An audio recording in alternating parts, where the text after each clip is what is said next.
What's good, homies? I'm super excited to finally have my Sorceress online alongside my Spiritborn this season, and so finally going to be adding some Sorc builds back into the mix, and that makes me happy. To kick off, we're going to revisit some of the coolest builds I tested during the Season 6 PTR like over 2 months ago. One of the most fun and interesting builds that I worked on at that time was this Elemental Familiars build, which was originally designed to take all the new Sorcerer tools introduced in Season 6 and use them together in a fun and interesting way. In this video, we're going to take a look at sort of the final form of that build, now that I've had much more time and all the right tools to test everything. This build uses a fully ranked version of the new Familiar spell and is designed to maximize the functionality of the new key passive Enlightenment. Everything we're doing constantly generates these giant elemental daggers for big damage that are coming from the new aspect of Elemental Constellation. If you've ever wanted a build where your cooldowns feel truly impactful, I think you'll really like this one because we're leveraging an incredible amount of synergy within the Sorcerer kit to make every button we press automatically create elemental daggers, cast frozen orbs, spawn ice blades, reduce all our cooldowns, give us a barrier, and cause us to explode in AoE fire damage. This is a very fun and easy build to play. It reminds me a lot of like Sorc in D3 because it kind of just feels like arcade mode. Like literally all you need to do is hold down Hydra while mashing all your buttons and you will become an unstoppable force of conjuration destruction. That being said, it's deep enough to where it's still one of my favorite Sorc builds to play because of how important positioning is and how impactful your buttons are. Since we're constantly exploding with AoE fire damage and because our elemental daggers seek the nearest target, it makes positioning very important and we want to get right into the middle of everything to continuously curb stomp it with Ragnaroth's Wake, an aspect of Elemental Constellation. And we're now leaning even further into the idea and sort of fantasy of wielding elemental daggers by adding several giant elemental lucky hit effects to the build. So between Frostburn and our weapons, we can have up to 5 elemental lucky hit effects that are being continuously procced for big damage. The other thing that's really cool about this build is its diversity in gearing. You can run it with a legendary sword, but we can easily switch to Azarath or Doombringer for different variations that are still very powerful. If you want to get sweaty like me, you can even rock all 3 and weapon swap to Azeroth for your boss killer and over to Doombringer when you want to become completely invincible. In the original build video, we were using Andariel's Visage with Tyrael's Might, which I still think is going to be a viable option that I will update in the planner. However, we're now rocking the 2 new mythics, Heir of Perdition and Shroud of False Death. After testing a bunch of different pairings, I think this is going to be our most powerful combo. This build will also work well with Shaco since CDR is very important if that's your mythic of choice, so really just a lot of different options to make it function depending on your style. I will say that power casting Hydra does feel less impactful without Tyrael's Might, since we're no longer getting that constant circle of light daggers with every cast. So if you're wanting to like max out on daggers thematically, I would still recommend Tyrael's. However, we just get kind of so much extra damage overall from the +1 passive skill ranks on Shroud that giving up the light daggers can feel worth it for that extra damage on everything else, especially if we're trying to pit push. Tyrael's still super cool, and I switch to it often just to get the light daggers back. The main way we're using Hydra in this build is as our elemental dagger cannon. We're not so much interested in what Hydra does for us after it's conjured, it's the conjuring itself that we're interested in. The aspect of Elemental Constellation reads, casting Pyromancy Shock and Frost skills conjures a matching elemental dagger around you that pierces through enemies, dealing damage after 3 seconds. The damage is increased by 100% per matching elemental skill you cast. What this means is that as soon as you cast a fire skill, a fire dagger will form. We now have exactly 3 seconds before this dagger shoots. Any additional fire skills we cast within that 3-second window will boost the damage of this dagger by another 100%. So the more matching elemental skills we can cast in 3 seconds, the higher the damage of that specific dagger. In comes Hydra, one of the fastest casting animations that we have. As we build towards 100% attack speed, the purpose of Hydra in this build is to cast as quickly as possible to generate giant flame daggers with the most instances of this 100% increase from casting matching elemental skills in under 3 seconds stacked under it. It's also automatically casting frozen orbs 36% of the time from enchanted frozen orb stacked with enchantment master, so spam casting Hydra will also automatically freeze everything, make it vulnerable, and reduce the cooldowns on all our other conjurations through Winterglass. More on that in a second. Additionally, Hydra is a fire spell, so continuously alternating this with our other cooldowns of Frost and Lightning will automatically proc the new key passive Enlightenment as often as possible. When Enlightenment procs, we get a 20% damage multiplier, 20% attack speed, and 45% mana regen for the next 10 seconds, which is huge. However, the most important part of this key passive is the fine print. While enlightened, your bonus damage with fire, lightning, and cold are equal to them combined. What? This means any non-physical damage you build is triple dipping while this is active. Because of this, we are leaning as heavily as possible into non-physical damage scaling and gearing in Paragon for this build to really boost this additive number. My Sork in this footage has 4,500% increased fire, cold, and lightning damage while Enlightenment is active. The other cool thing about building non-physical is this additive boosts the damage of literally everything we're doing. All our spells, conjurations, frozen orbs, all the lucky hit effects on our weapons, both the fire and cold lucky hit effects on Frostburn, the lightning damage from splintering energy, as well as the fire explosion proc from Rakanoth's Wake, all scale off this crazy increase from Enlightenment. Because we're building for 100% crit chance, we're also prioritizing crit damage anywhere we can get it. If everything is critting 100% of the time, this will have the maximum scaling for everything we're doing while simultaneously boosting aspect of splintering energy. The whole idea is scaling our magic and crit damage as high as possible to really max out that part of the damage equation. Alright, so Hydra is giving us a way to continuously shoot out giant fire daggers from Elemental Constellation, launch frozen orbs from enchantments, as well as rotate our spells' elements so Enlightenment is active as much as possible. The other thing it does is automatically cause a large percentage of our familiars to spawn as fire, since our familiars spawn as the element of the last spell we cast.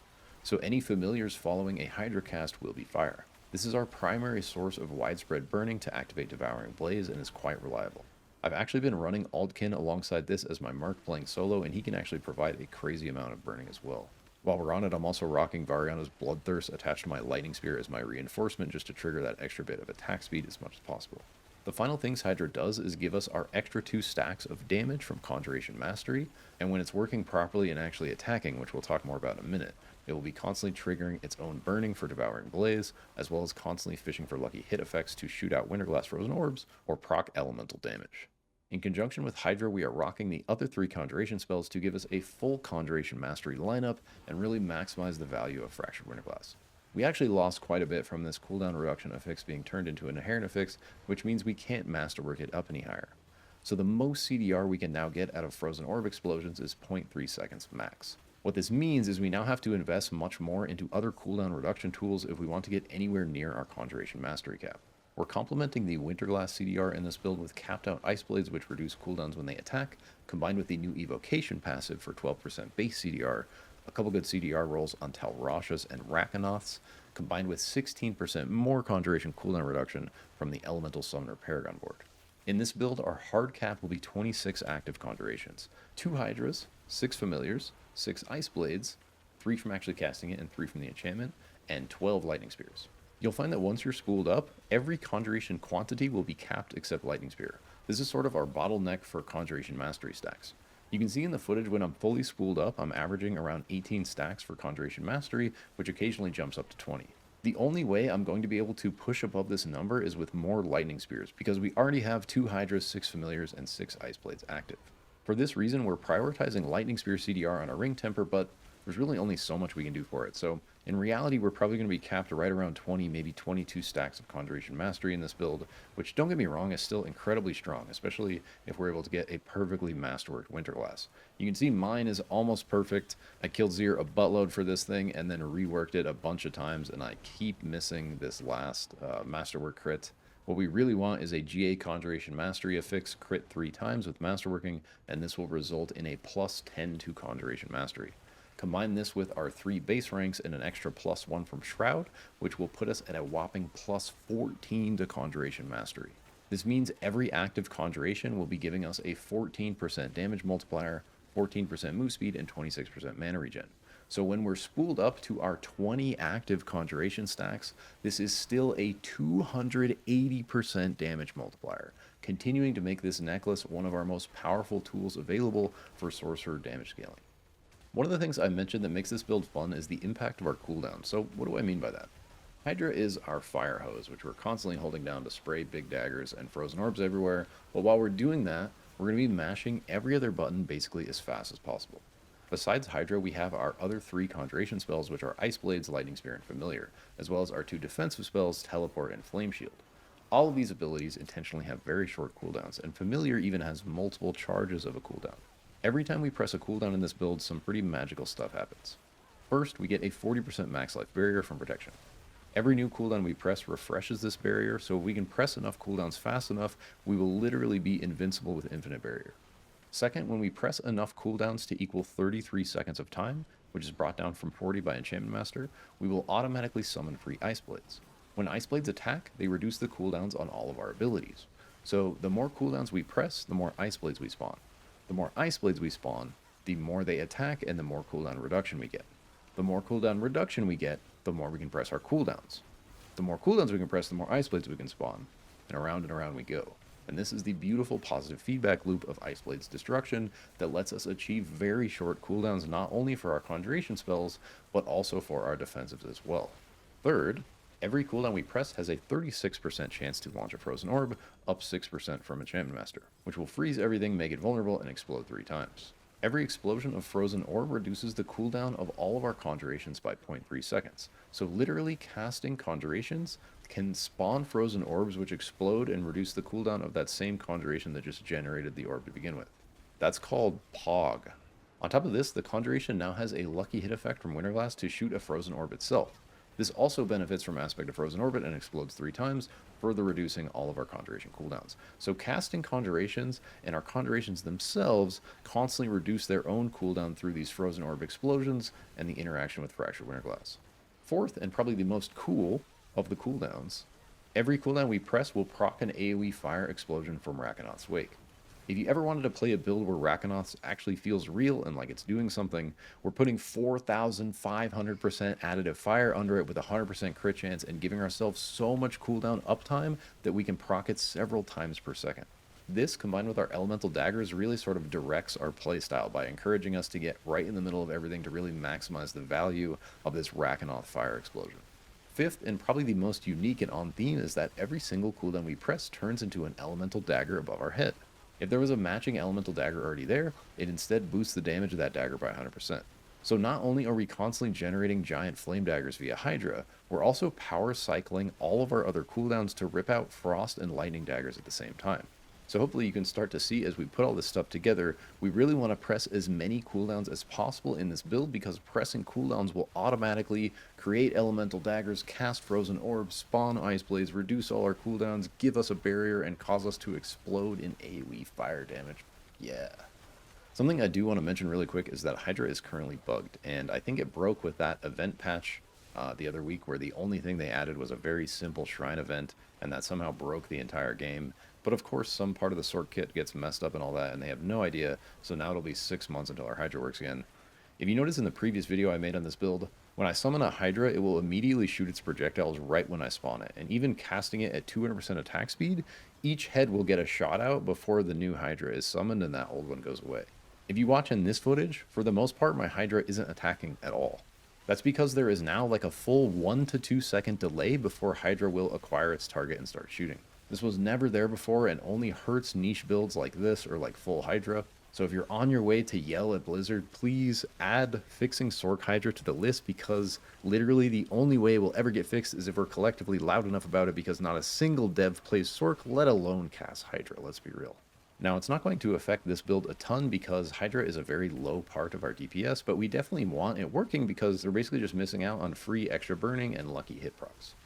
Alright, if I've done my job well so far, this section will be incredibly short, especially compared to my previous build, because this build is incredibly easy to play.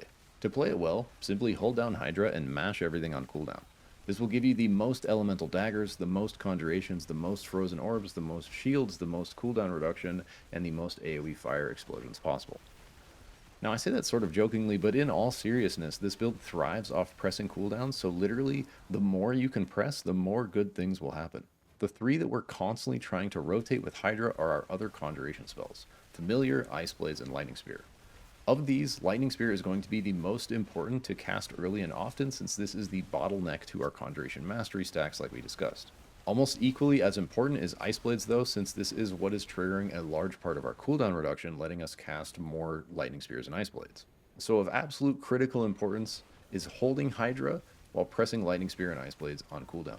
We can now start to weave Familiar charges in there, and Familiar is going to be the spell that's almost always available to press in this rotation because of its stacking charges. By holding Familiar for just a split second, you can dump all 3 charges very quickly, triple proccing Rakanoth's Wake along with all the other benefits we talked about.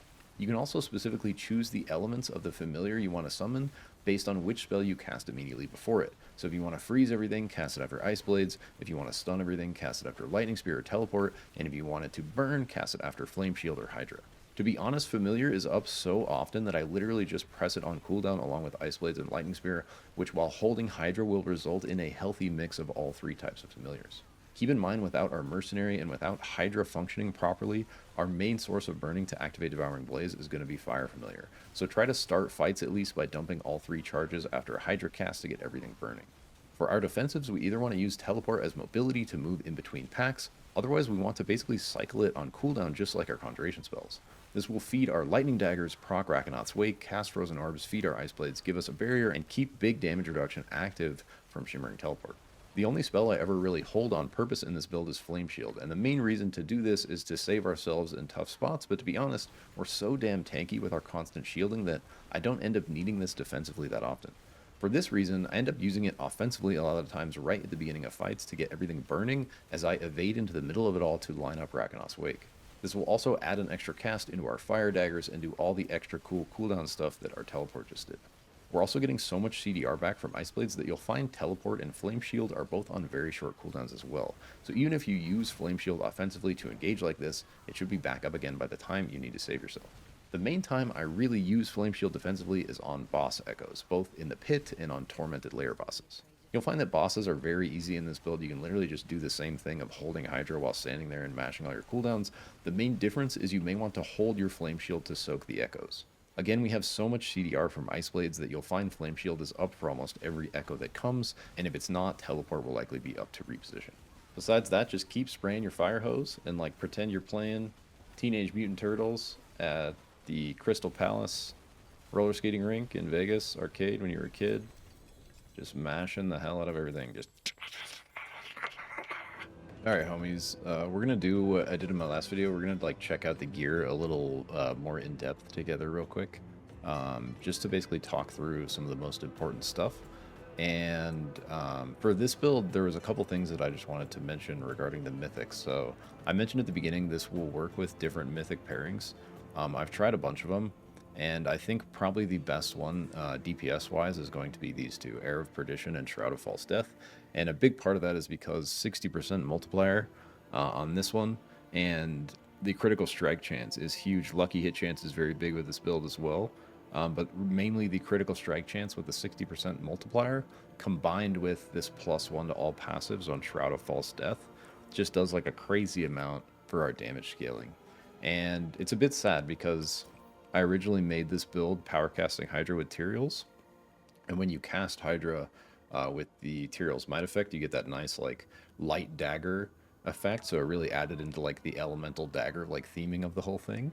And so I literally still carry Tyraels around with me, and like we'll be like switching it on and off depending on whether I'm wanting to like have that around. But especially for like pit pushing, like Tyraels is going to do well against Torment 4 stuff, but like for going anywhere deep in the pit, which by the way, I'm like right around 90 right now. So we're like fully masterworked, Paragon 265, glyphs around level 80. What level are glyphs? Yeah, glyphs around level 80, and we're clearing like pit 90, like 90. We're running out of time, like right at the end of 90. That's basically where we're at, to kind of just give you an idea of like where the power's at right now. And I think I have pretty goated gear, but with everything like perfect and perfectly masterworked, and with some more Paragon levels and a few more glyph levels, I think it is possible to eventually push 100 with this build, and I'll be looking to do that at some point. But I got a bunch of other builds I'm going to be like trying to work on. But basically, like, I just wanted to kind of give you an idea, like that's kind of where the current power is at with the setup we have right here. And that's going to be with the Shroud of False Death. Tyrael is going to be a few, probably like, put you like 5 pit levels down or so to reach. Maybe like 5 to 8 pit levels to have the same kind of clear speed as like Shroud of False Death, to kind of give you an idea of like the DPS difference. Like that's how much of a difference all stats and this +1 to passives really does for us. Is like, feels like, you know, somewhere between like 5 and 10 pit levels legit. But anyways, Tyrael's still super fun. But the main point to this section, what I really want to get across, guys, is super important for a lot of sorcerer builds is trying to get to crit cap first and then attack speed cap. And so one of the really cool things Air of Perdition does for us is give us this huge critical strike chance chunk. And you'll notice that's like identical to the amount of critical strike chance I have on something like Esu's. And so, especially like when I have the move speeds all the way scaled up, it's probably right around that 30%. And so basically, if we're rocking Air of Perdition, we can completely forego Esu's. We can finally let Esu's go in our build and run something new here, which opens up Rakanoths for this build, which is huge. And so I would say one of the biggest downsides you're going to experience trying to rock Andarel's Visage or Shaco with this build, which I have tested both, and I'll add versions to the planner for both of those, is that you are going to have to run Esu's you're going to have to run Esu's to get your crit chance to 100%. Because you're losing that huge chunk here, you're basically going to have to get that back on your boots, and that's going to force you to drop Rakanoths, and you're going to lose this like really cool sort of like explosion effect.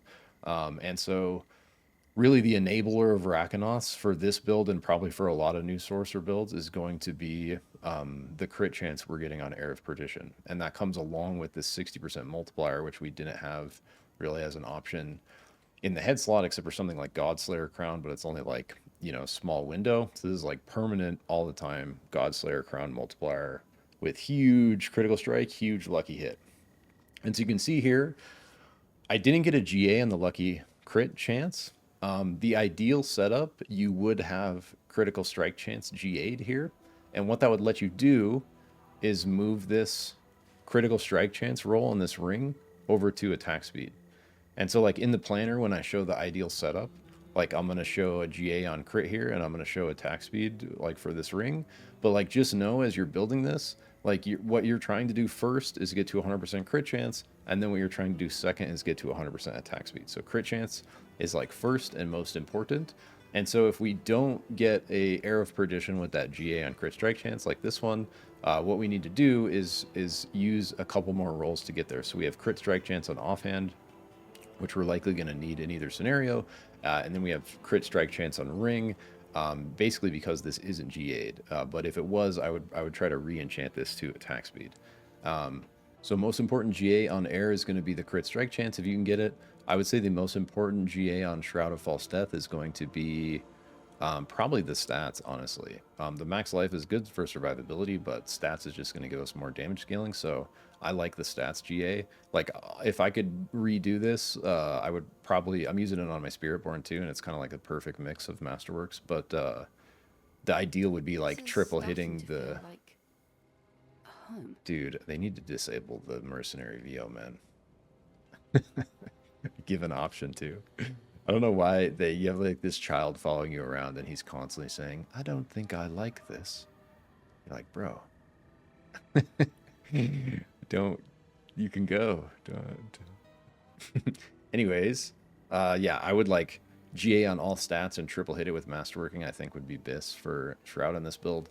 Looking at Frostburn, we're going to want GA on attack speed if we can get it. But also, I think something really important for this build specifically is trying to get as big of rolls on the 2 lucky hit damages as possible. So you want them like either GA'd or like maxed out in the window. And honestly, like these gloves are good enough for this build where like you want 4 GA Frostburns. Like that would be so goated for this build.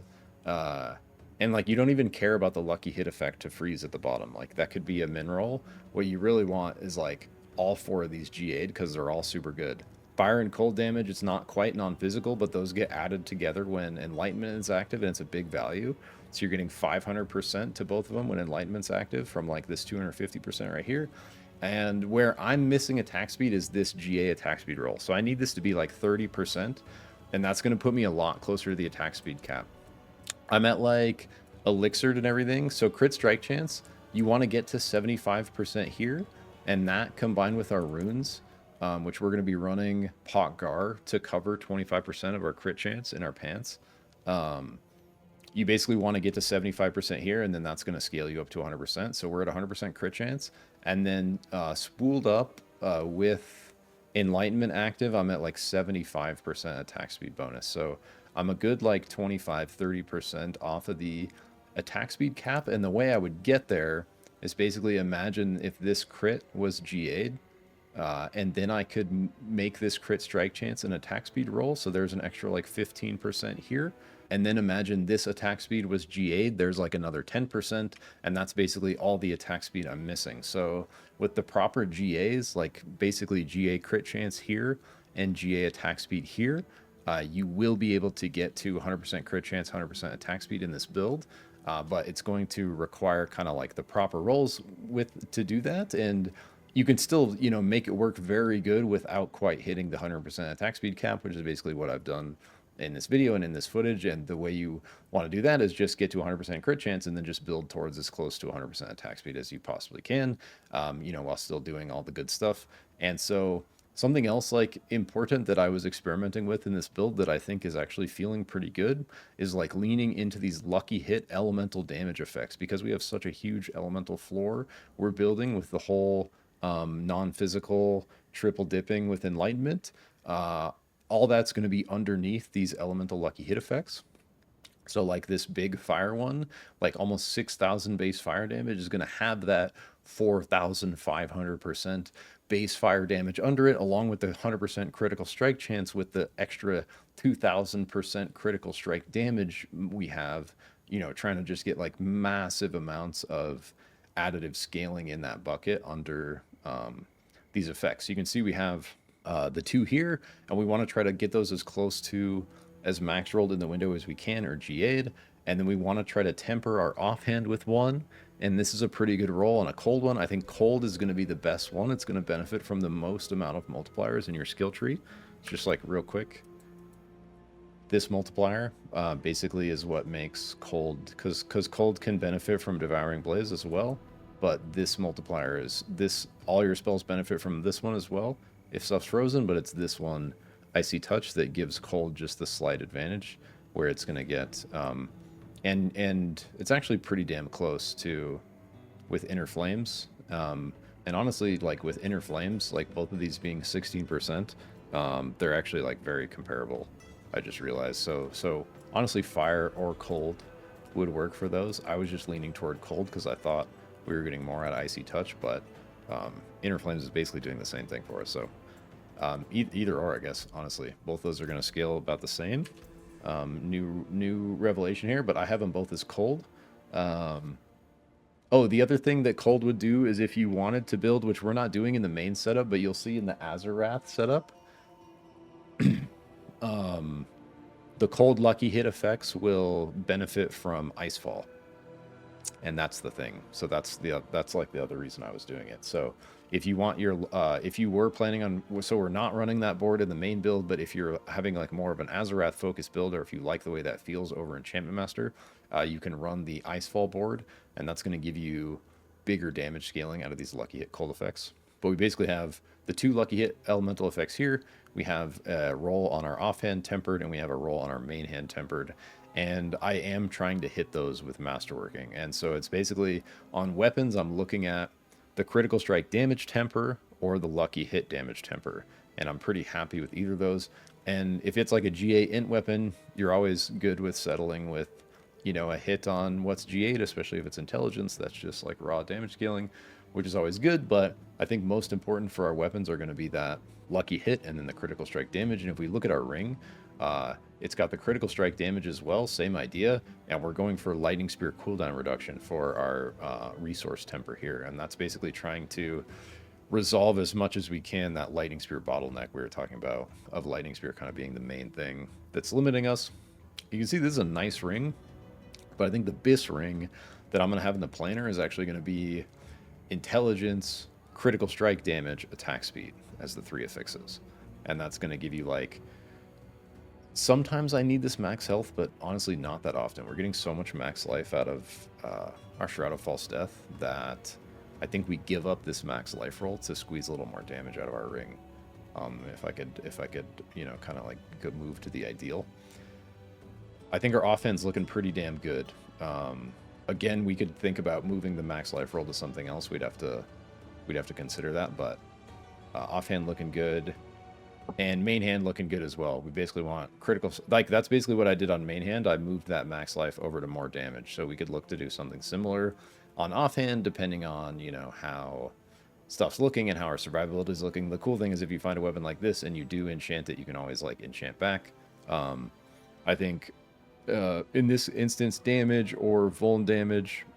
Actually, I could only get damage in this roll because we already have crit strike damage under it. So anyways, something like this could work for the affixes as well. So anyways, so our aspects real quick, we are going with, offensively, we're going with Frozen Orbit to do all the Winterglass, cooldown reduction, synergy. We have Elemental Constellation, the star of the show. You can see I have a bad roll on this. I'm missing like over 2,000 still on the elemental effects, so my daggers could be hitting a lot bigger with that bigger base value under it. And then I'm also missing like a good chunk on splintering energy still as well. So that's another thing that's like holding us back, where if I had max aspect values, that's like the hardest thing to get in this freaking game now though. So I don't know if we'll ever have max aspects even on Spiritborn before the next season, bro. And I've been grinding my face off. So like you can't, it seems like you can't bank on max aspects. Those are like ultra super rare. And I've been like trying to target farm and all this stuff. It's just, yeah, super hard to get. So yeah, that's kind of our aspect setup. But then we have, just finishing it off, we have Fortune on our pants. And this is going to just boost our lucky hit while we have a barrier active, which is going to do a lot to activate all these effects, all these bonus lucky hit effects, along with our Winterglass. Frozen Orb CDR is all going to be encouraged by lucky hit. So we got good lucky hit here. We got good lucky hit there. We got good lucky hit on our Talrashas. So we got a nice bit of lucky hit coming through. Got right now, yeah, I'm at like 104.6% just chilling here. But then pants is where we're going to get our armor. So to get armor cap, we basically need an armor roll combined with an armor percent temper and these skulls in jewelry. And you don't need to hit it. That's an accidental hit with masterworking. Even like a min roll non-hit, you'll be over cap. I was above cap before I hit that at 12. And so you just need the percentage with the armor roll and the skulls, and you should be good on armor. And then resistance, because we're sorcerers and we're getting big in scaling, we're going to be good on resistance as well. So compared to something like Spiritborn that's just going like YOLO all in on damage and can just get like one tapped, we're actually like exceptionally kind of tanky in this build, which is nice. I die less on her than I do on my Spiritborn, which is actually kind of nice. And then last temper on here, we're going for freeze duration, and that's just going to extend the length of our frozen state to maximize all the benefits of that for DPS sake. Moving on to Rackanauts, I think most important affixes here are going to be cooldown reduction and then non-physical damage. So probably prio number 1 is cooldown reduction, prio number 2 is non-physical damage, and then the actual value of the affix number on here, the elemental value at the bottom, is going to be important. So you want to try to get as close to top roll, max roll on that as you can. Winterglass, another super important piece. You can see I've killed, this is like my 4th Winterglass. This is my 3rd Winterglass. This is like my 4th Winterglass. So you basically just want to keep just blasting Zir over and over and over again until you get better Winterglasses. And like I have my other one. I like literally have my, like, yeah, here's my, no, here's my, anyways, I have another one somewhere. Yeah, there it is. That's my first, that's my first good one, second real one. Anyways, just keep upgrading your Winterglass till you get something like this. Just keep murdering him, and eventually he'll pop one of these out. And this is like perfect for this build because we don't really care. The only affix we don't care about at all is the chance for Frozen Orb projectiles to cast twice. We don't really care about resist to all elements because we're good on that. So the ones we're looking at are Conjuration Mastery and non-physical damage. And when we look at all these non-physical damage rolls here, and like on Rackanauts, and same thing with the fire and cold here, all that's getting triple added when Enlightenment's active. So you see 150% non-physical here. With Enlightenment active, that equals 450% increased damage to fire, ice, and cold, because what non-physical does is give us 150% to fire, 150% to cold, 150% to frost. When Enlightenment's active, it adds all 3 of those together. So this 150% non-physical with Enlightenment equals 450% damage scaling elemental-wise. So that's why we're kind of leaning so heavily into non-physical. Try to really like double down on that triple dipping. But by far most important, like hands down, GA here is going to be the Conjuration Mastery GA, and the dream is to triple hit it. So you want to just rework it over and over again until you get it on the first try. Then you want to move it up to 8, and you want to try to hit it for the second one. And like that's, you know, that's like if you can get it to hit 2 times at 8, like that's going to be a big accomplishment. I've only done that a couple times, and it takes a lot of resources to get there. And then you just have to get lucky from there, you know, in theory, 1 out of 4 chance to hit it on that 12th one, and I've missed that a couple times, and it feels real bad to miss. Like the first time was Frozen Orb, I think the second time was Resist This All Elements, maybe both times it was, but the dream is hitting that one more time, so it's the pretty plus 10 orange to Conjuration Mastery, and that's what's going to give us the plus 14 skill ranks in there, with the 1 from Shroud, and our 3 base ranks puts us at a plus 14 Conjuration Mastery. And that's going to be 14% damage multiplier per conjuration. So when we're up at like our 20 stacks, that's 280% damage multiplier coming from our necklace. So absolutely massive damage scaling we're getting out of Winterglass still, along with all the cooldown reduction stuff we talked about on the inherent affix to do all our cool cooldown stuff. And then you're obviously going to want as close to a max roll on the actual unique affix on here as you can, just to encourage your conjurations shooting out more frozen orbs, which is going to then reduce the cooldowns of your conjurations every time they explode, right? And that's why we're running Frozen Orbit here, is to make all these orbs explode 3 times. So then we're running Talrashas for our first ring, and this just has basically like all the good stuff we need for this build. We need cooldown reduction, we need lucky hit chance, we need non-physical, and it gives us a 75% multiplier that we're activating very quickly all the time because it's like a multi-element build. So Talrashas is like great for this build. I think the perfect version of this ring would be cooldown reduction and non-physical GA'd. And I think cooldown reduction, just like Rakanoth's, cooldown reduction is going to be highest prio, non-physical is going to be second, and then lucky hit would be third on these. And then obviously you want as close to 25% on the multiplier as you can, and that's going to be very important. You definitely want to, like, I wouldn't accept anything below like 20%. The multiplier is going to be the most important thing compared to the stats. So even if the stats are crap, you want to get at least like a 20% multiplier, if not higher on there, to really get as close to that 75% cap as possible.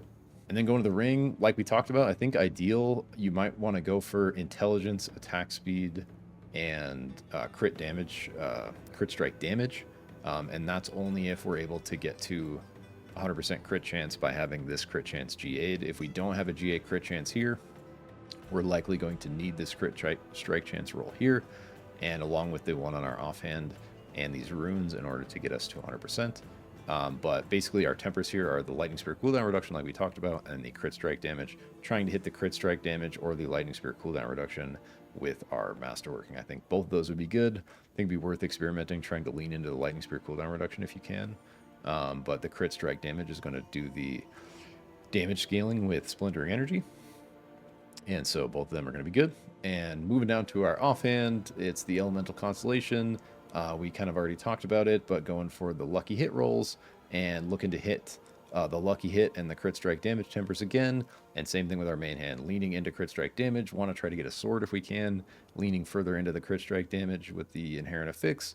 Then crit strike damage is the affix, crit strike damage is the temper, lucky hit, cold as the temper, and then trying to hit cold or crit strike damage with that masterworking. And boom, yeah, that's kind of the main gist of it. We're looking at 7,000 HP, over armor cap, almost at 2,300 int. And here's kind of just like a breakdown of the stat window, but we are going over, and I'll just show you real quick. We're going well over. All right, just to show you real quick, like when Enlightenment activates, Enlightenment. So we're at, and whichever elemental's out, so like fire, we're at 4,500 fire, and then we look at our crit strike damage, 1,750. So like a crazy amount of additive in that fourth bucket that we're getting to go through, which is pretty cool. And all that's coming from like the triple stacking non-physical combined with this Enlightenment activating, which makes it so bonus damage with fire, lightning, and cold are equal to them combined. It's pretty dope effect there. Boom. That's it for this one. Hope you enjoyed the video and found it valuable. I literally make these for you guys, so be sure to let me know if it's helpful or if you have any thoughts or ideas on this or any of my builds in the comments. We'll close out here by showing the full setup I used in this footage, but the ideal setup, along with any updates, can be found in the build planner, which will be linked in the description. So definitely use that as your main point of reference if you're looking to run this. I'm going to be pumping Sorcerer and Spiritborn builds for the next month, and then when PoE 2 hits, we'll be adding that into the mix as well. So if you enjoyed the video, don't forget to give it a like and share it with the homies. And if you want to see more cool off-meta build stuff, consider subscribing. With that, thank you so much for watching. Don't forget to take care of yourself and have fun out there. Catch you in the next one. Peace.